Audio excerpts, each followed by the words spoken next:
Sudah? Coba dibaca. Yang pertama, nomor 2, nomor 3, nomor 4, angkos ya. Akmal artinya yang paling sempurna. Kamilah sempurna saja, nggak usah pakai saja, sempurna ya. Nomor 3, naqisoh itu kurang. Angkos lebih kurang. Jadi yang paling sedikit ya, angkos.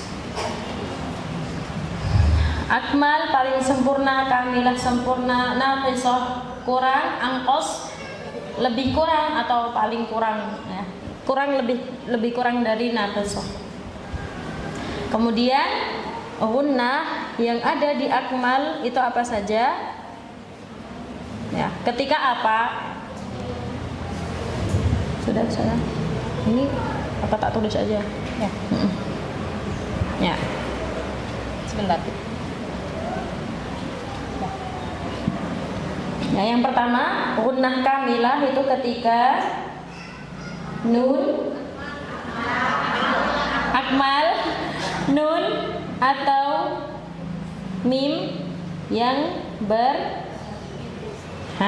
yang bertasydid. Ini dimanapun keadaannya, mau di waqaf, mau di awal nggak bisa ya, pasti diawali dengan huruf yang lain. Mau di tengah, ya itu dia durasi gunnahnya itu akmal, paling sempurna, jadi paling panjang. Jadi nanti ketika baca jangan terburu-buru, ya, jangan inna, tapi inna, karena dia paling panjang. Dan juga nggak cuma nun dan mim yang bertasydid saja, tapi yang nun dan mim yang hukumnya idgham. Idgham yang disertai gunnah. Nah, ini apa saja hukum idgham yang ada gunnahnya? Ada idgham bi gunnah. Ya, sudah tahu kan idgham bi gunnah? Nun sukun atau mim sukun bertemu dengan ya, nun, mim, waw. Nah, sini saya tulis idgham. Ini yang termasuk ya, idgham bi gunnah.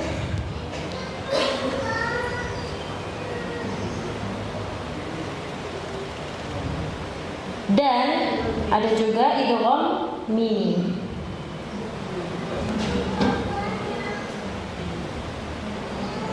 Idgham mimi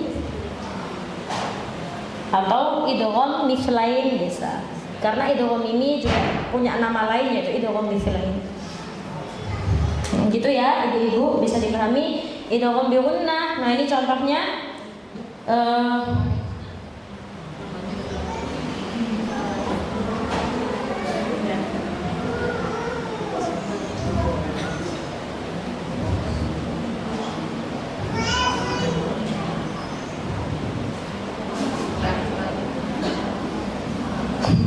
coba faman ya'mal. Kita baca yang tadi, nun dan mim yang bertasydid. Inna, imma, faman ya'mal. Nah, itu durasinya sama, yaitu apa tadi? Akmal, yaitu yang paling panjang atau paling sempurna. Itu ini sudah komplit insyaallah ya, yang hukumnya idgham bi gunnah karena dia nun sukun ya, dihukumi dengan idgham disertai dengan gunnah. Begitu pula dengan idgham mimi, yaitu mim sukun bertemu dengan mim, itu juga hukumnya idgham, maka durasinya paling panjang ya, paling akmal, seperti halnya dengan nun dan mim yang bertasydid.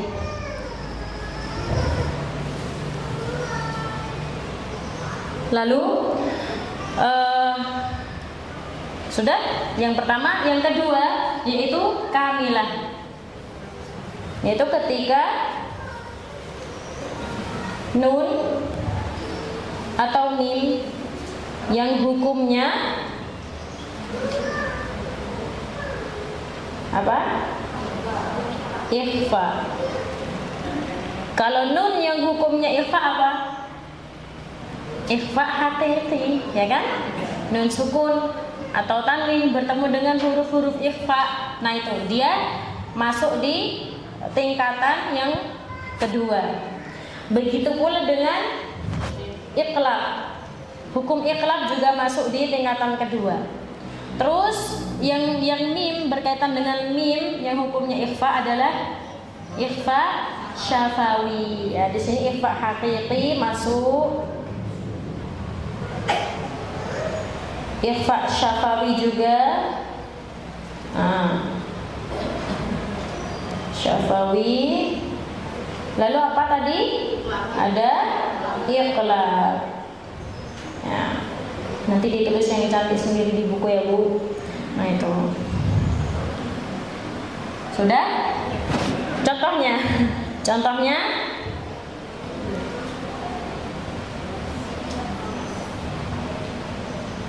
coba alta. Dia masih tetap panjang tapi tidak sepanjang yang inna. Jadi agak terkurang sedikit. Ya, itu ketika ikhfa. Contohnya yang hum bihi. Ikhfa syafawi, mim sukun bertemu dengan ba, hum bihi. Nah, maka cara membaca ikhfa syafawi itu bagaimana? Bibirnya dengan tasodum. Apa itu tasodum tadi? Huruf sukun dengan bertabrakan, ya, tapi tanpa ditekan. Ya, hum bihi. Nah, maka itu masuk ke tingkatan kedua. Ada juga iqlab.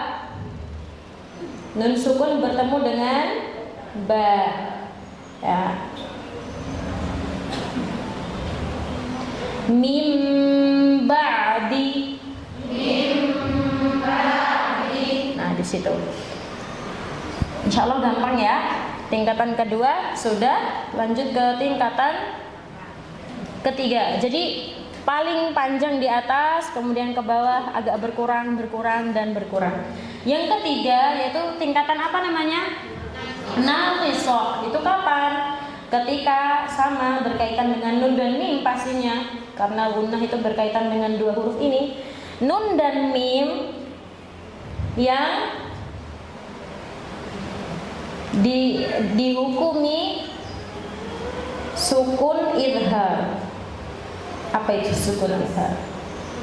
Ya, dia nun dan mim yang berharokat sukun yang hukumnya idhar. Kok sukun nih? Sukun aja, ini nggak pakai sukun idhar.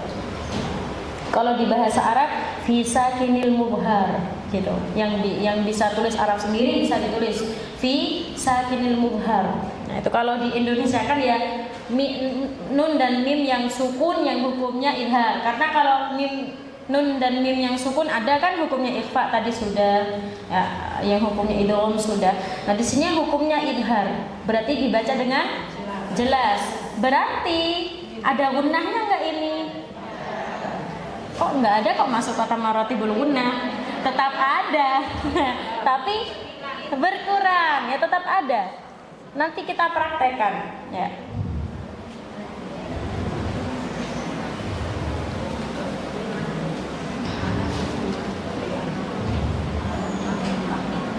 Coba.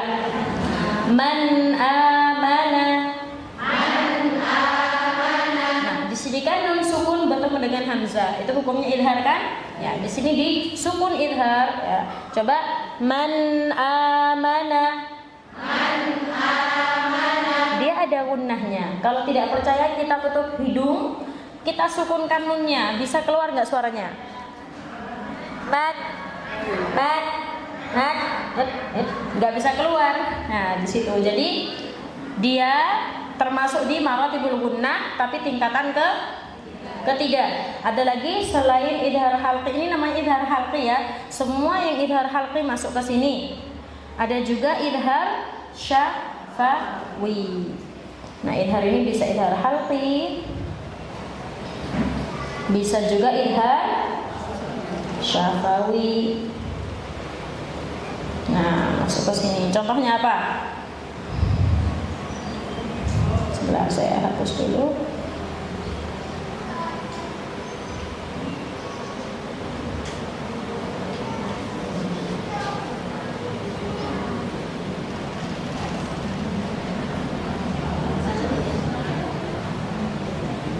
Nah, ya. Alam yaj'al. Nah, di situ mim sukun bertemu dengan jim. Mim sukun bertemu dengan huruf ya yang hukumnya adalah idhar syafawi. Kenapa syafawi? Karena mim sukun itu adalah huruf bibir, ya. Dibaca dengan idhar alam yaj'al. Maka ada gunnah nggak di sini? Ada gunnah pada nunnya, tapi ya-nya nggak ada, ya. Gunnahnya itu ada di huruf mim atau di huruf nunnya itu, ya. Ketika idhar itu man amana alam lam lam. Nah, dia disertai dengan gunnah tapi tingkatan ketiga. Jadi yang tidak boleh itu apa? Kita nafikan. Apa itu nafikan? Kita hilangkan dengan kita hilangkan gunnah yang asli ada di dalam nun dan mim, itu yang nggak boleh. Mat mat amana alat alat ya ja'al. Nah, itu kan nggak sempurna huruf mimnya dan huruf nunnya. Padahal gunnah atau dengungan itu merupakan sifat dari nun dan mim itu sendiri, dan juga merupakan setengah dari makhraj nun dan mim, yang mana suaranya keluarnya dari khayshum. Ya, kalau kita tutup khayshum kita, maka tidak akan bisa keluar suara nun dan mim itu kapanpun, sampai sampai kapanpun nggak akan bisa keluar. Begitu ya Bu. Jadi ketika idhar halqi, idhar syafawi, dia tetap ada gunnahnya pada nun dan mim itu sendiri. Tapi huruf ya-nya nggak ada, ya. Itu. Kemudian yang tingkatan terakhir apa? Angqos. Artinya apa? Lebih kurang, ya, yang lebih kurang, lebih sedikit lagi, yaitu ketika nun dan mim yang mutaharrika. Apa itu? Berharokat. Nun dan mim yang berharokat. Ini tingkatannya terakhir, nomor 4. Contohnya banyak sekali, ya, banyak sekali.